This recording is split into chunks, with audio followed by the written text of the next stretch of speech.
Martogi mempunyai cita-cita untuk mensejajarkan serulin bambu yang dari Tanah Batak ini menjadi musik nasional Indonesia. Tetapi Martogi, kita hanya punya talenta. Tentu untuk mencapai cita-cita itu membutuhkan dukungan-dukungan.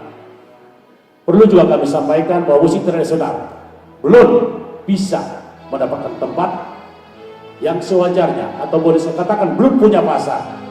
Apalagi untuk mencari sponsor, belum punya nilai jual.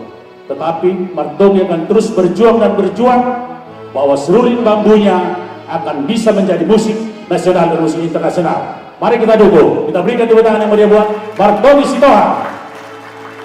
Dari semua penyesalan, semua derita yang dialami, akhirnya dia menyatakan dan kembali menyerahkan diri kepada Sang Pencipta. Inilah sebuah lagu, Nahu Malucak, Martogi Sitohang bersama Andoli Siboya.